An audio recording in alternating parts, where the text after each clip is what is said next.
Hello and welcome to Dad Rocks. Today I want to show a little mod I made on the Kingsley North 6-inch cabbing machine. So I have the version 1 and I tried to get the top for the version 2. It used to be available, it's not anymore. And so I really got tired of having to take the sides off every time I needed to use the 325 plate, or if I was using the cerium oxide. So I ordered a couple of valves, and I ordered them from Kingsley so I would get the matching valves. I know they're good heavy duty valves. I didn't have any rusting problems or anything like that. But it's a quick and easy mod actually, so I want to show that. And let me flip this around.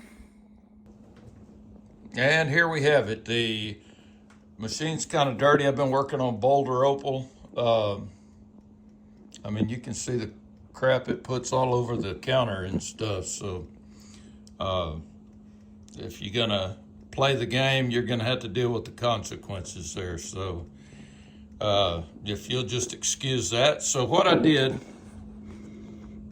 is I added the valves here, and originally they had a rivet, and it had a wire harness that they were using to hold up the tube that would go to the drain, or not the drain, but it would go to the irrigation system for your side wheel. And you can see that the wheel's pretty dirty even. I got lazy with it and would just kind of dip my cab and put it up there to flatten the back. And you can see I probably put some serious wear on that wheel that plate because of that. So what I did is I drilled out the rivet. So I used a 5/16 bit, and I drilled the head of the rivet from the top. And if the rivet goes to spinning, you just need to grab it with some pliers, and you don't have to get crazy drilling it. What you're gonna do is just drill the top until you'll drill through the top until it just breaks the top off. You're not really drilling into the metal at that point. It's stainless rivets that I had, and the top is stainless. And so you need to drill slowly. And you can see some of the cuttings around here still that I hadn't brushed off the countertop yet, but I did that just a little while ago.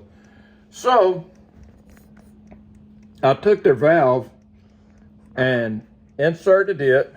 Now, I'm gonna try to get in here where you can see it.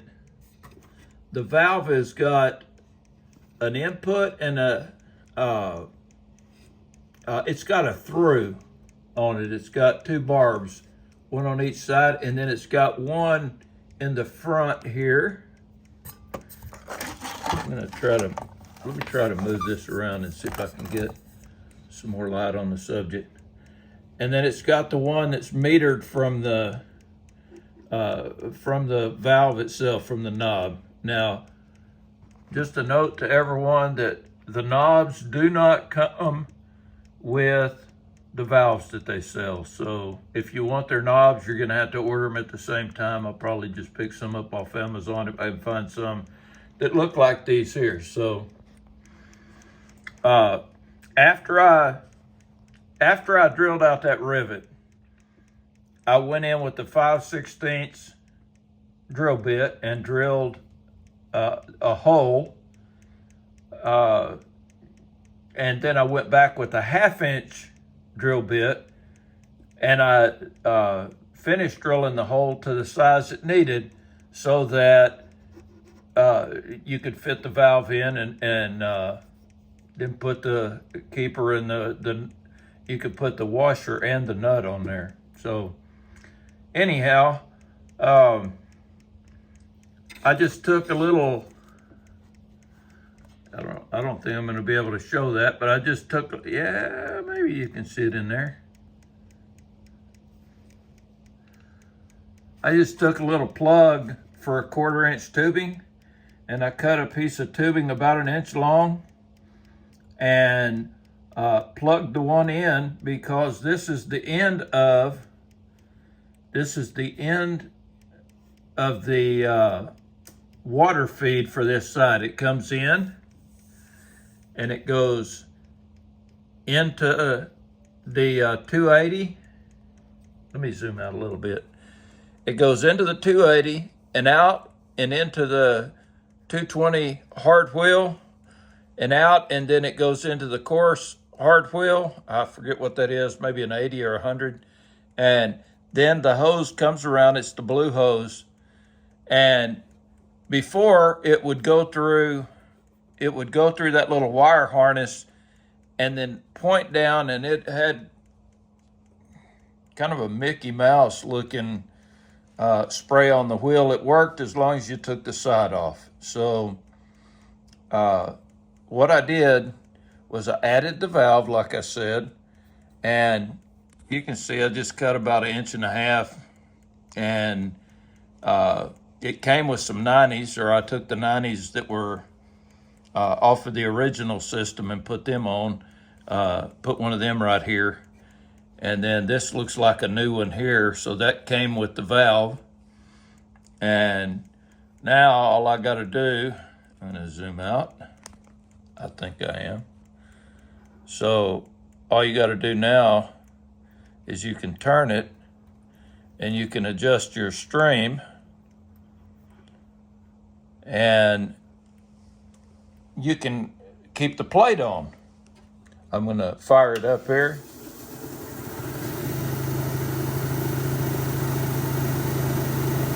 And so I can turn that on, and it's spitting out, but it's not crazy bad right here. But it is getting water to that wheel. I turned it off for me.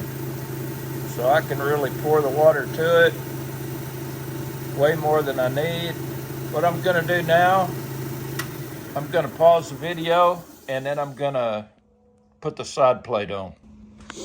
Okay, so now the side plate's on, and you can see that now I can run the machine, and when I need water, and once I get a knob, it'll be easier. But when I need water, all I have to do is turn it on here until I see the water start coming out, or feel that it's lubricating the disc.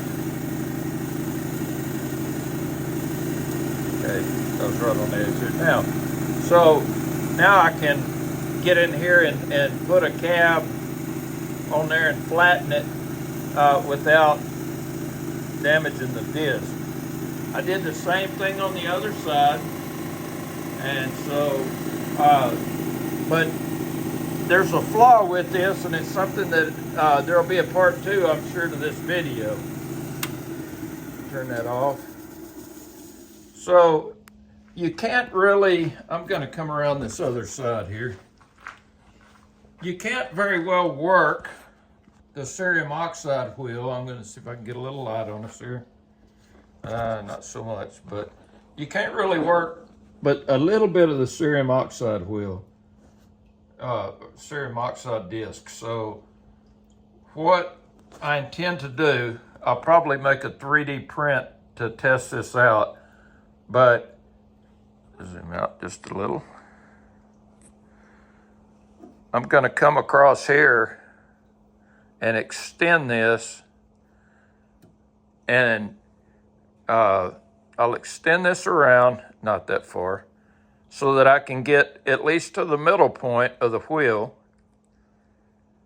and then come back around and then go down here. So I'll cut a little tab off there.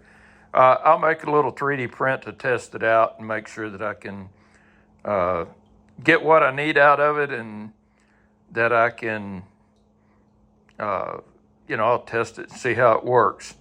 And if that works, then I'll cut that out and then, just smooth off the edges. And that will help me to adapt to a semi V2 of the Kingsley North 6-inch cabbing machine. So, that's just something that I'm working on there. It is, we'll see in the part 2, I'll have the knobs on, and I will have made my decision on how far to cut, and then cut out this stainless plate on the side and cleaned it all up. And so anyhow, that's going to help with the spray. When I'm working the edges, I get a lot of overspray when I have the side plate off here. But I was having the same problem on this side because I was using this first wheel a lot and had the side plate on, and so I guess the water from this valve here was shooting down and splashing over the top and onto my counter. You can see how wet the counter is. So anyhow, that's where we're at right now. So we're going to make it a wrap for that. And thanks for watching. If you enjoyed the video, give it a like. And if you want to see some more lapidary type videos, subscribe to the channel. I would certainly appreciate it. And so that's going to be all until next time. You guys take care, and we'll catch you then. Bye-bye.